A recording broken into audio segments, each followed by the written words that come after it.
Patrick Carver, my friend, I appreciate you being here. I think this is our, how many times did we roll the dice to make this happen? This is A our fifth few, try. but we hung in there. So that's shows Yeah, persistence is the key. persistence is the key, I think.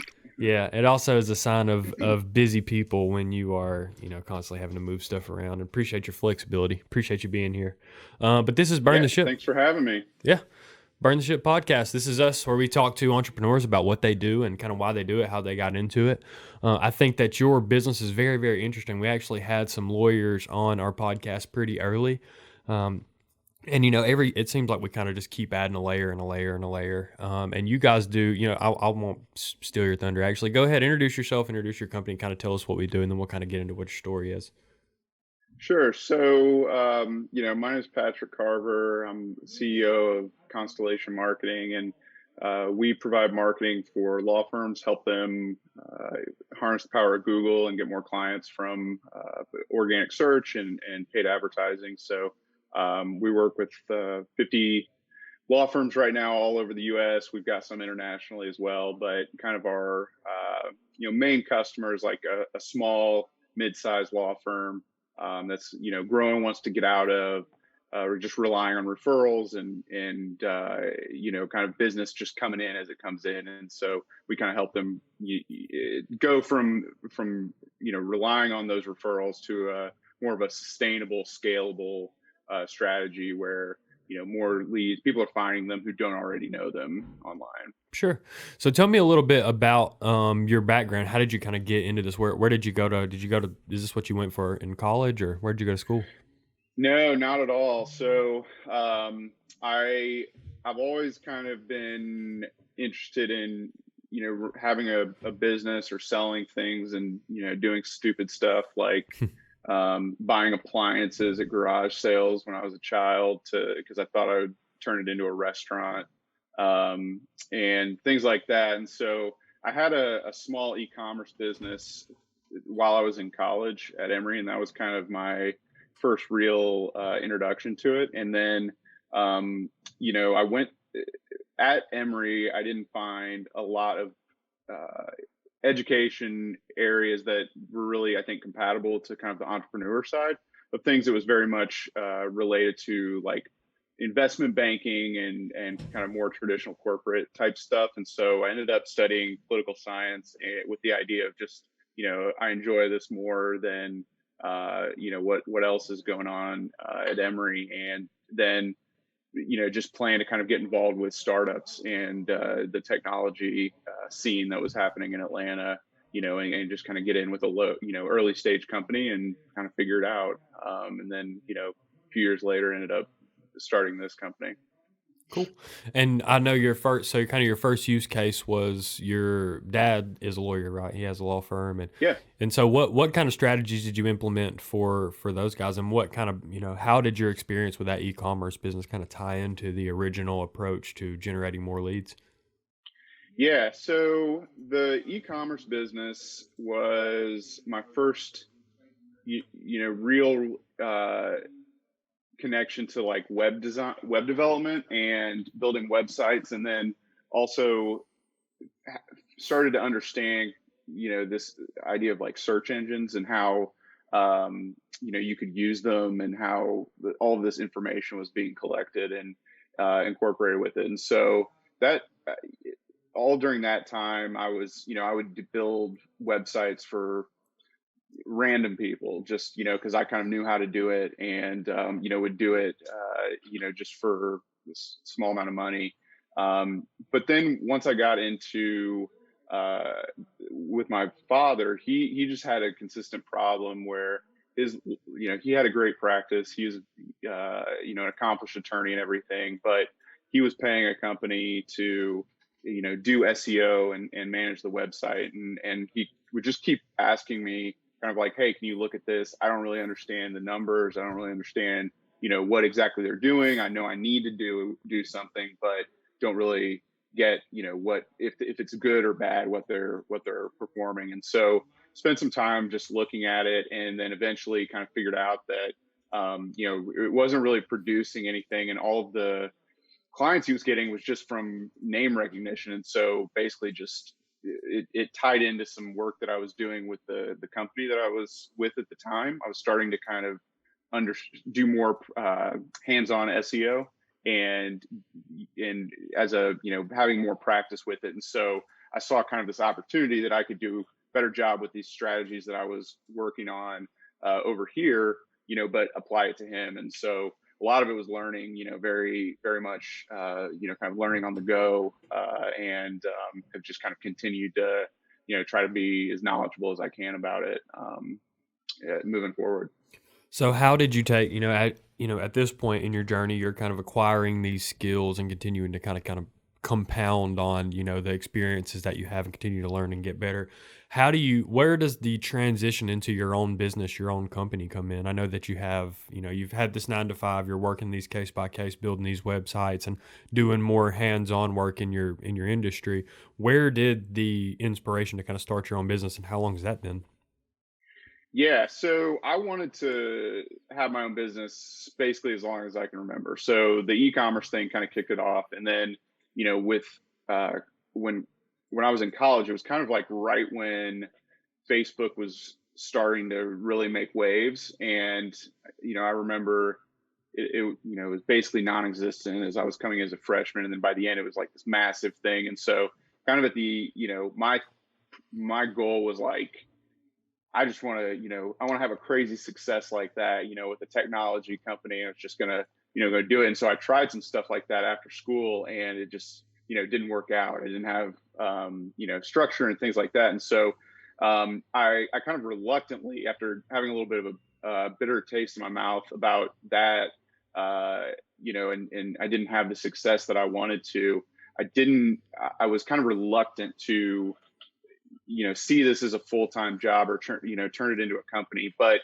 a couple things happened that were instrumental. And so the first thing was started to see results with it, where they were actually getting some value from it. And so that was a big moment. And then later on, I got referred a colleague of theirs who was in a different location and wanted me to do the same thing for them. And so started to have 2 clients, and then it turned into 3, and I was just doing all of this on like my lunch break and after hours of the job. And at some point I was getting close to where the after hours side gig money was about equal to the normal money, and it was just kind of one of those moments where you're like, do you believe in yourself enough, or do you believe that there's enough other uh, there's enough business out there to make it a legitimate business. And so, after doing that for like 9 months or something, and had a couple of these additional clients, just, kind of decided to go for it. And have been, grateful that it's been a success thus far. So. What are some of the challenges that you've been, even every successful business goes through those growing pains, especially in those early days. What have been, transitioning away from the steady to the more, growth oriented, Right. what are some of those challenges been? Yeah, it's so at least with like a service-based business like mine, I feel like some of the challenges are pretty common where, you're doing something that you have some skills with at the beginning, but then you get, 4 or 5 clients, and it's like, okay, how do I do this for all of them and keep the same, level of quality, because I can't now do every single thing that I did for the first client for everybody, or else there's just not enough hours. And so going from individual to managing a group and getting the same results, and then eventually transitioning to I'm not doing any of that work, and really just making sure that other people are doing it, and have a team, and organizing that, and thinking about the strategy overall, and how that essentially that quality stays consistent. I think is a huge challenge. And I don't think anybody, or it's always, that's always a big topic for us, is like improving processes, and figuring that out, because it's just, it's complicated. And, you get people who are maybe not great fits to, for your company to work with. And others are great. And you just kind of, I think, have to kind of figure that out. And then, I think more recently we've matured a little bit, where um, at almost 5 years now. And so I think now it's, um, we're looking at kind of like bigger goals about scaling a little bit more, uh, and, there's just more, it feels like more of a real business now, as opposed to just, me kind of doing everything. Sure. So what does your, over 5 years, what has your client base turned into and what does your team look like?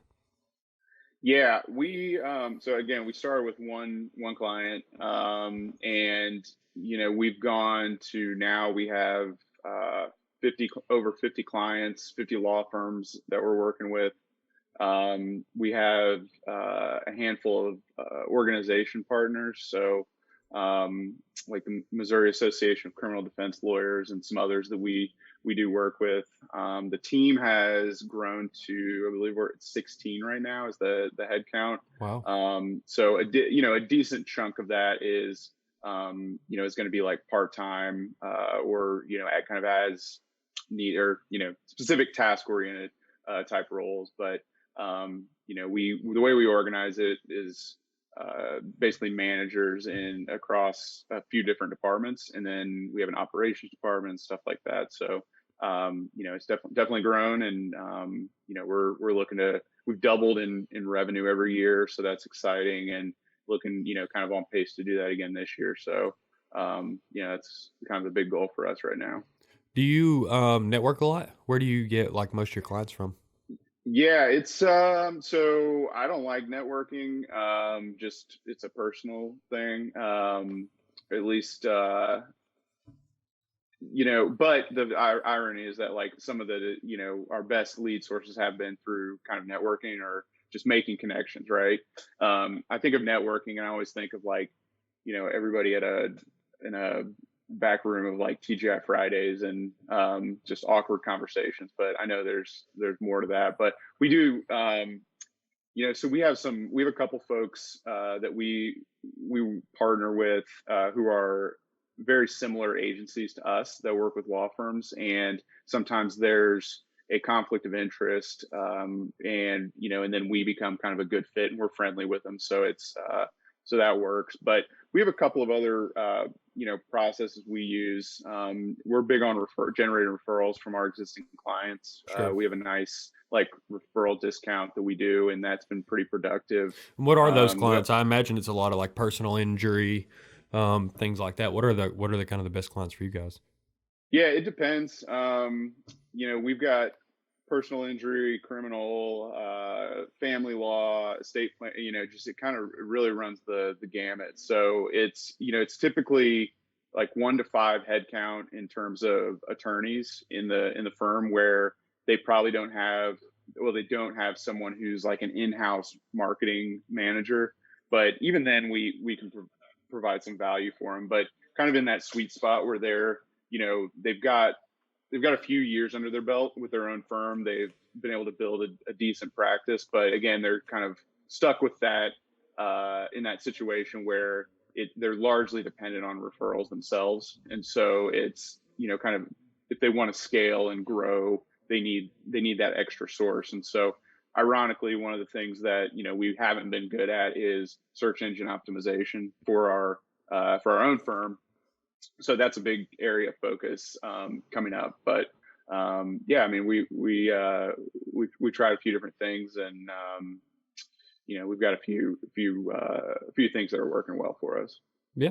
Well, that's exciting. What are some of your goals for this year? It looks like you guys are growing pretty quick, and I wanted to ask, kind of along with what are those Yeah, goals? A big thing that we've had to learn over the last year and some change with COVID and really having to change the way that we do business top to bottom is that you have to have other ways that you bring value to business owners to really cement that relationship and continue growing for them to trust you with their referrals. What are some of those other ways that you guys bring value? What is that personal touch for your company?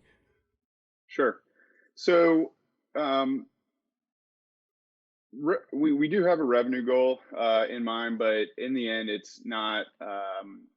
You know, we try to keep it reasonable, or at least like have modest size expectations, because my goal really comes down, I think, to just continuing to grow, as big as we can comfortably. And for me, that means, a decent work-life balance, not, having a business where we're having a high churn rate with our clients and, just kind of going, you know, like 110% at all hours to just for the sake of more revenue. So if we kind of have that balance, I mean, we can, I don't see any kind of limit. As long as we have that balance, then we can keep growing as much as possible. As far as like value and, what we're doing, I mean, it's been challenging, but it's also, I think, been an opportunity, at least for us, because there's, uh, with our group of the solo mid-sized firm, they're they're like us or like me, wearing a lot of hats and doing a lot of different things within the business. And so when everything kind of shut down, the courts shut down, a lot of their work shut down, and so it actually became a period that a lot of people started to actually kind of circle back on marketing, because they felt like it was something that they neglected for years, and had just always been too busy actually doing the operational side of things. So it kind of worked out well for us there. But you know I think one of the in terms of value, I think we do a good job with offering value or providing value, because we do a lot of different stuff that's going to have provide a tangible asset for the law firm for years to come. So we build them a website that is going to be performing really well on Google. It can help them get into certain positions where they're going to be more visible and can gain business. And if we get removed from that equation, they can still continue to utilize that investment and reap the benefits of it. And so I think one thing that we've done is try to be more better as far as communication about what we're doing, and we're not, it's not just kind of this abstract, you guys are the SEO guy or web guys, and go get us clients. And so I think we do that, but I think we also provide value in these other areas, as far as like helping them brand themselves, kind of coaching them, with regard to their processes and different things like that. So, and I, and we've also not been above like setting up their email and doing like, IT related stuff, just, cause it's like stuff we know how to do, but not really what we want to do sometimes. Sure. Sure. What I want to, so you played soccer at Emory, right? Correct. What kind of discipline do you take from, your time as an athlete into your business? Yeah. So I would just say preparation is the biggest one, for me. So I mean, I was, and still am not very fast. I'm, not a like what they would call like an athletic specimen in college, but I had a productive career in college soccer, because I was just like a gym rat. Basically, I would play all the time. I would work on my own, and I think I did more than what other people were willing to do. And so, from my perspective, it's just all about, I think it's work ethic and preparation go into like that. I can clearly attribute my success with sports to that. So that's kind of what we try to, do here, with everybody in the company. Sure. And I wanted to ask about your brand as well. So your company's Constellation Marketing. Yeah. Where did you get that? What was your kind of your inspiration for that name? Yeah, so I thought of a handful of names, and the one I really liked, everybody thought was stupid. So I had to kind of pivot and go elsewhere. But I always kind of liked space, and that was kind of the interest. And then really the constellation element comes from this, the way kind of data is structured with regards to Google's search results, and that Google's looking at websites in trying to understand how they're connected to one another, and the importance of them is based on different connections and the number of connections, things like that. And so that's kind of the idea, is that the what we're trying to improve for our clients is at a basic level, like understanding these connections and helping them take advantage of it. So Sure. that's pretty much it. Yeah. And we always ask kind of what kind of impact do you guys want to leave behind? Let's say, we're beginning 2022. You guys have just absolutely killed it, knocked it out of the park. You're $1 million company, way head and shoulders, 1,000% of what you had planned for your goals this year. What do you think, 2022 looks like from, or the future looks like from a community impact, from, foundations or anything that you want to kind of get involved with in that space? Sure. So I don't have, I've kind of evolved in this. I don't have terribly aggressive, like legacy goals or something like that. I mean, really, I think it's so hard to just run like a profitable business. There's so many elements that go on, and so I feel fortunate, that I'm able to do that. And so I think, in a year's time, I just want to continue to have a great value for clients where they're happy and want to refer other people to us, and then keep a happy team as well.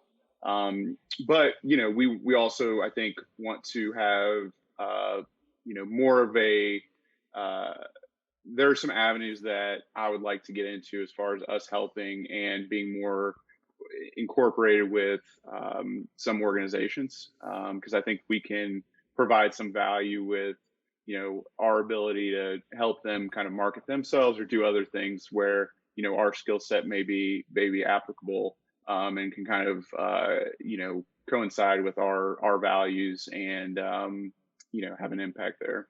Sure. Sure. And tell me, kind of right along those lines with kind of what kind of community impact do you have is, I think that a lot of what I've learned, as well as it kind of seems that it's kind of a recurring theme with, the early business journey, your sports journey, all of those things is kind of learning through your mistakes, learning through failure, learning through not kind of getting, initially what you aspired to be is, taking your experiences and continuing to compound on them.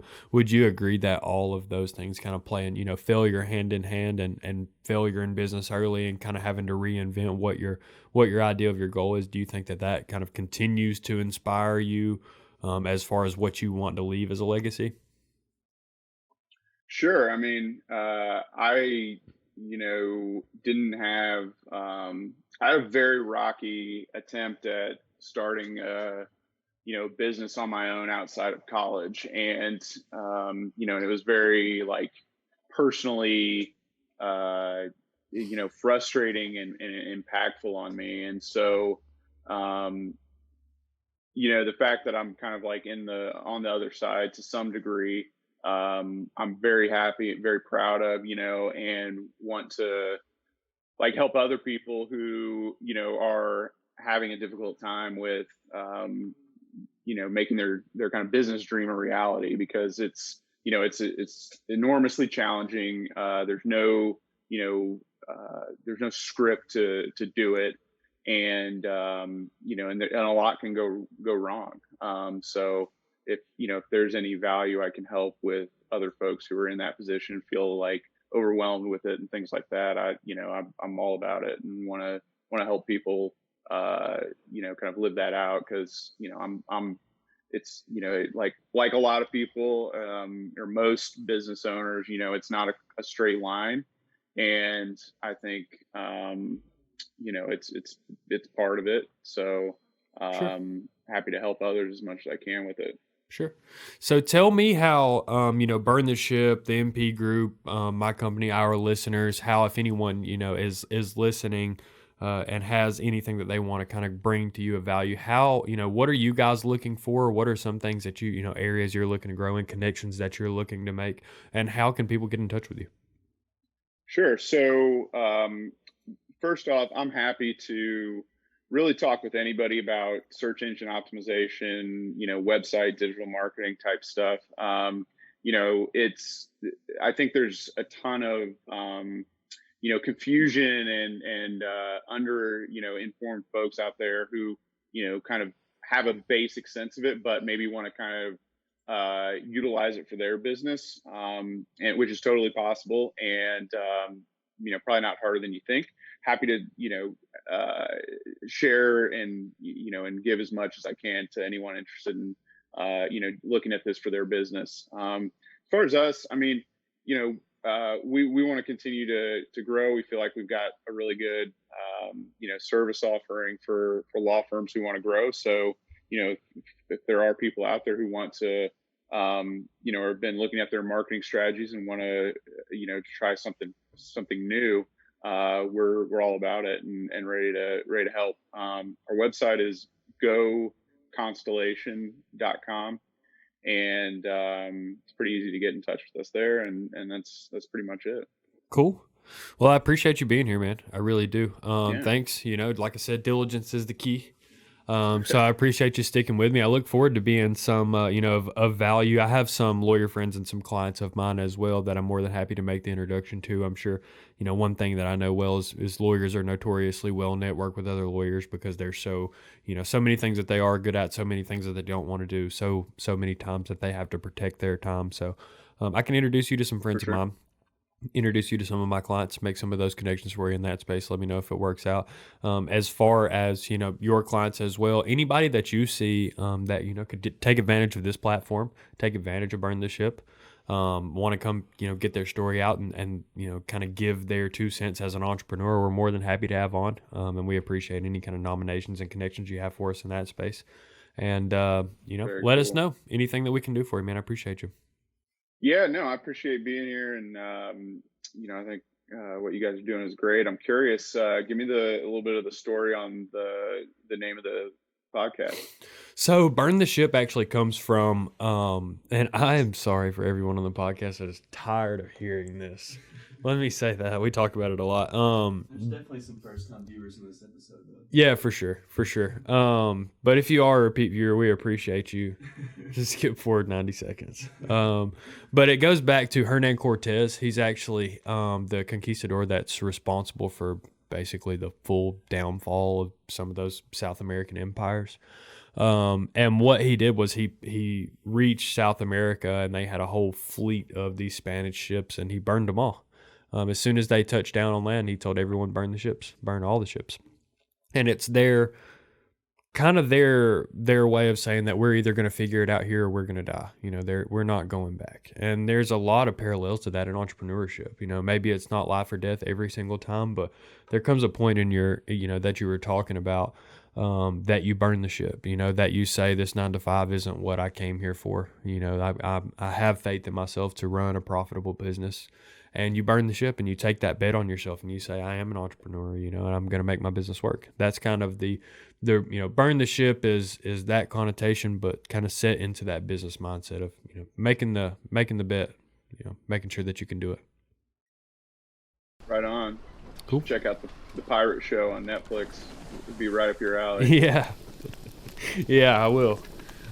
But yeah, I appreciate you, man. Like I said, anything you can do for us, let us know. Cool. Appreciate you guys. All right, man. Have a good weekend. Yes, sir. See ya.